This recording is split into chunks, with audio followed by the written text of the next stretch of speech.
Des tonnes et des tonnes d'aliments encore tout à fait comestibles sont jetés chaque année, parce que leur date de péremption, prudemment imposée par les industriels pour minimiser les risques, est dépassée. Et non pas parce que leur fraîcheur réelle est vraiment douteuse. Quartz rapporte que des chercheurs européens, et notamment de l'université d'Innovant, aux Pays-Bas, ont mis au point un capteur permettant de déterminer si tel ou tel aliment est encore bon ou doit être jeté. Quelle que soit la date inscrite sur l'emballage. Pour en finir avec la date de péremption, en pratique, un minuscule capteur mesure certains paramètres de la nourriture, comme le niveau d'acidité.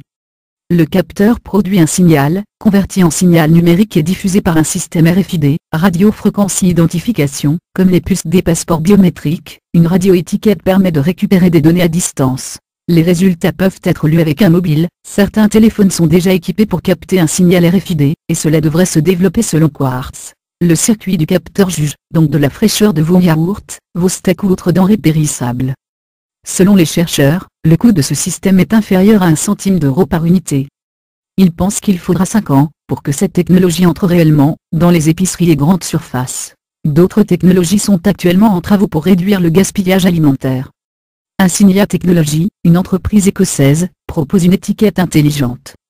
À l'ouverture de l'emballage, une mini-prise se déclenche, la couleur de l'étiquette commence à changer, pour indiquer si la nourriture vient d'être ouverte, ou bien doit être consommée, très rapidement, histoire de savoir si votre pot de crème fraîche a été ouvert il y a 1 mois et demi ou il y a 3 jours. Mais cette étiquette intelligente est toujours basée sur une date d'expiration préétablie, et non pas sur la fraîcheur réelle de l'aliment. Ce genre de technologie pourrait aider à réduire l'immense quantité de nourriture mangeable jetée chaque année. Sans parler du taux d'indigestion, souligne Quartz.